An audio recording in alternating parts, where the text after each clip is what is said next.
Concerns are growing for the Pacific island of Tonga after a tsunami with waves more than a meter high washed over the island. Internet service has been disrupted, so the full extent of the damage remains unknown. An underwater volcanic eruption on Saturday triggered tsunami warnings across the Pacific Rim. This is the aftermath of the tsunami that hit the shorelines of Peru, over 10,000 kilometers away from the explosion in Tonga. The underwater eruption was so powerful that it was detected around the world. These satellite images show gas and ash being thrown thousands of meters into the Earth's atmosphere. Communication links to Tonga have been damaged, but the capital has sustained significant damage, says New Zealand's Prime Minister Jacinda Ardern. This is where there's, of course, an urgency here. We want to make sure that we're there on the ground as soon as possible. But for our Navy vessels, it will take several days to reach Tonga. We need to finally balance the need to get there quickly, but to make sure we also get the people and resources they need there as well. And in some cases, we have parts of Tonga we've just not even been able to establish communication. People in New Zealand said they received no warning of the tsunami, even though the volcano's explosion could be heard in some parts of the country. Many were still out on the water on their boats, which have suffered severe damage. One owner mourns the loss of the catamaran he'd had for over 30 years. I've been at Tutukaka fishing and diving for probably since the 70s, and I never would have thought anything like this could ever happen to you. It breaks your heart to see boats damaged, but look at the boat over there, it's a write-off. This boat sunk all through the harbour. It's unbelievable.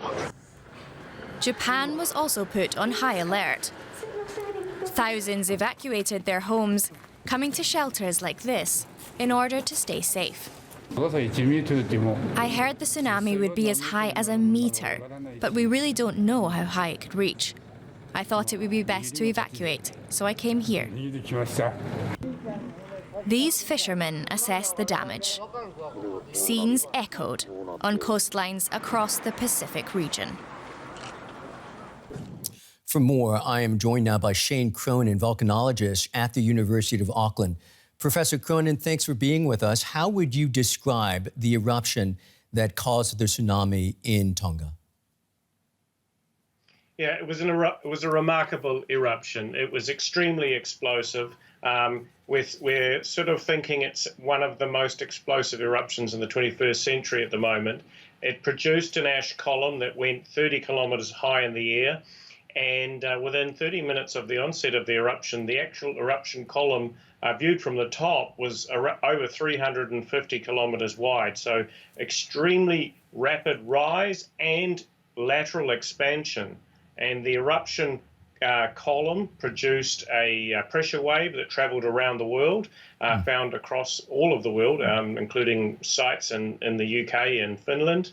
And also the eruption coupled with and produced tsunami waves, which travelled throughout the Pacific Basin. And as you were just reporting, tsunamis waves of up to 80 centimetres were recorded in Japan, and also tsunami waves have been recorded on the Californian coast of the USA.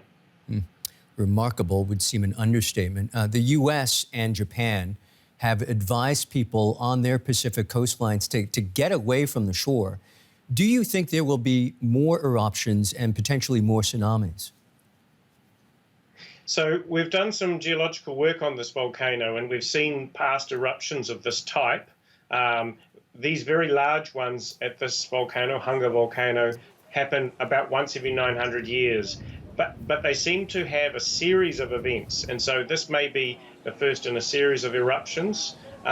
It's unclear as to whether the other eruptions that occur here will be as large, but the volcano is actually under the ocean surface, and so any future eruptions will generate tsunami waves as well that will affect at least the local area, and very large ones will affect a wider part of the Pacific Basin.